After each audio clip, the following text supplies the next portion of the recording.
पाठमाला शीघ्र आगमन करने को जाउथिबा प्रभु जीशुख्रीष्ट पवित्र और बहुमूल्य नाम निर्मल खरा यूट्यूब चैनल रे आपण समस्त को स्वागत करे। प्रतिदिन प्रति प्रभात आम माने निर्मल खरा यूट्यूब चैनल माध्यम नुआ नुआ प्रसंग रे प्रभुंकर वाक्य शुणिबार आम सुजोग पाउछु।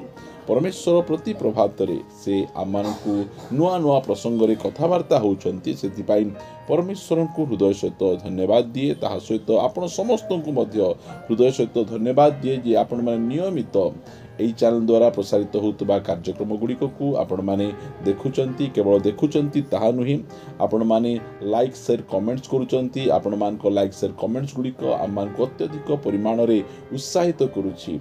ए प्रकार भाव रे आपण मान नियमित आम मान को उत्साहित करूथिबे एहा आमे आपण मान को अनुरोध करूछु। प्रभु आपण समस्त को प्रचुर आशीर्वाद करंतु।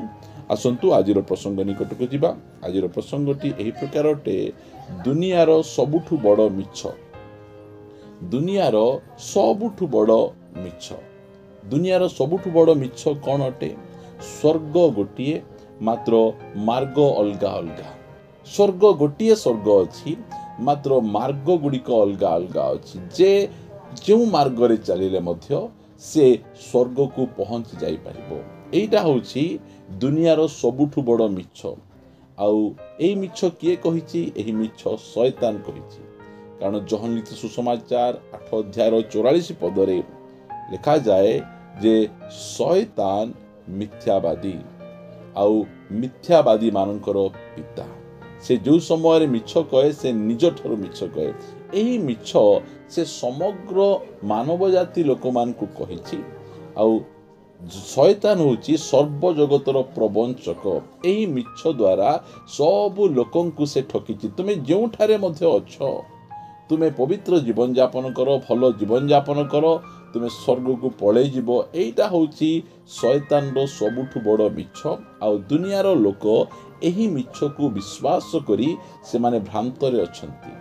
प्रिय माने, स्वर्ग गोटिए मात्र मार्ग गुड़िक अलगा अलगा। यह संपूर्ण भाव रे मिछ कथा अटे। कारण प्रभु जीशु ख्रीष्ट से आम को कहिसंती यूहन्ना लिखित सुसमाचार 14 अध्याय 6 पदरे जीशु तांकु कहिले। जीशु थोमा को कहउचंती, मु पथ सत्य और जीवन, मो देई न गले केही पितांक निकट को जाए नहीं। पिता कोठी अछंती? स्वर्ग रे अछंती।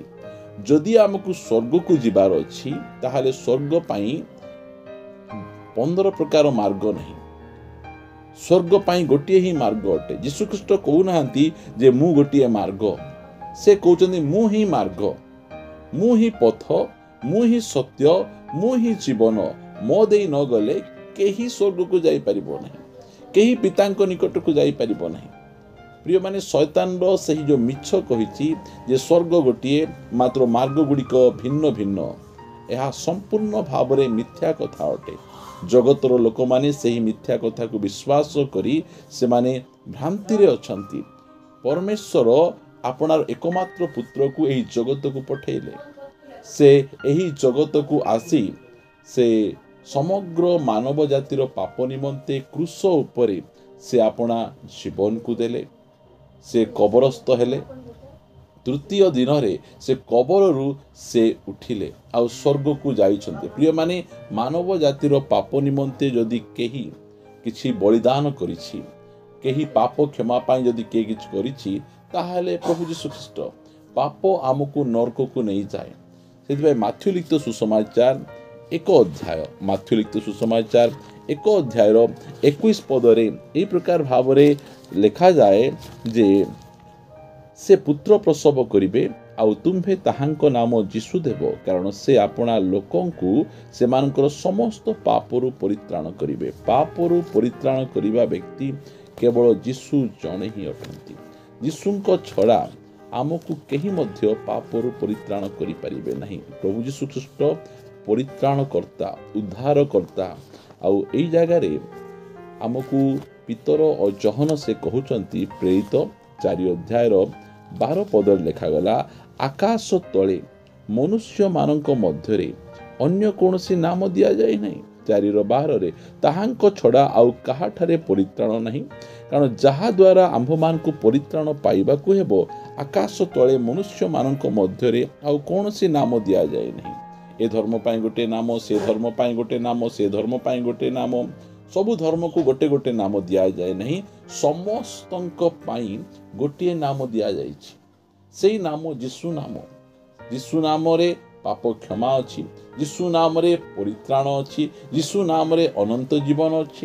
ପ୍ରଭୁ ଯୀଶୁ ଖ୍ରୀଷ୍ଟ ନିଜେ କହିଲେ, ମୁଁ ପଥ, ମୁଁ ସତ୍ୟ, ମୁଁ ଜୀବନ, ମୋ ଦେଇ ନ ଗଲେ କେହି ପିତାଙ୍କ ନିକଟକୁ ଯାଇପାରେ ନାହିଁ। ପ୍ରିୟମାନେ, ଶୈତାନର ସବୁଠୁ ବଡ଼ ମିଛ ଯେ ସ୍ୱର୍ଗ ଗୋଟିଏ, ମାର୍ଗ ଭିନ୍ନ ଭିନ୍ନ। ଏହି ପ୍ରକାର ଭ୍ରାନ୍ତିରେ ଆମକୁ ରହିବାର ନାହିଁ, ଏହି ପ୍ରକାର ମିଛରେ ଆମକୁ ବିଶ୍ୱାସ କରିବାର ନାହିଁ।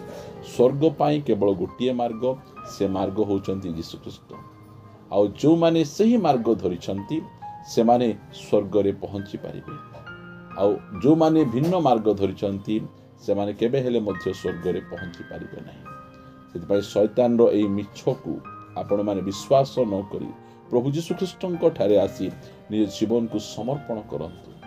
ଆଉ ପ୍ରଭୁ ଯୀଶୁଖ୍ରୀଷ୍ଟଙ୍କୁ ନିଜର ଜୀବନର ତ୍ରାଣକର୍ତ୍ତା ଭାବେ ଗ୍ରହଣ କରି ଯଦି ଆପଣମାନେ ଚାଲିବେ, ତାହେଲେ ଆପଣମାନେ ନିହାତି ଅନନ୍ତ ଜୀବନ ପାଇବେ, ସ୍ୱର୍ଗକୁ ଆପଣ ଯାଇପାରିବେ।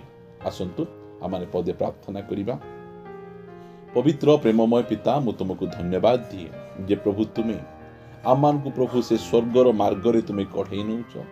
ଶୈତାନର ଆଉ ଏ ଜଗତର ସବୁଠାରୁ ମିଛ ଠାରୁ ତୁମେ ଆମମାନଙ୍କୁ ଉଦ୍ଧାର କରିଛ, ଆମମାନଙ୍କୁ ରକ୍ଷା କରିଛ। ସେଥିପାଇଁ ଆମେ ତୁମର ଗୌରବ ମହିମା କରୁଛୁ ପ୍ରଭୁ।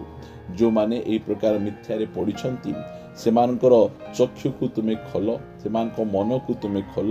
ସେମାନେ ଯେ ପ୍ରକାର ସତ୍ୟ ପରମେଶ୍ୱରଙ୍କ ନିକଟକୁ ଆସିପାରିବେ, ସ୍ୱର୍ଗର ମାର୍ଗରେ ଚାଲିପାରିବେ, ଅନନ୍ତ ଜୀବନର ମାର୍ଗରେ ଚାଲିପାରିବେ, ପାପ କ୍ଷମା ପାଇପାରିବେ, ଦୟାକରି ତୁମେ ଅନୁଗ୍ରହ ପ୍ରଦାନ କର ପ୍ରଭୁ।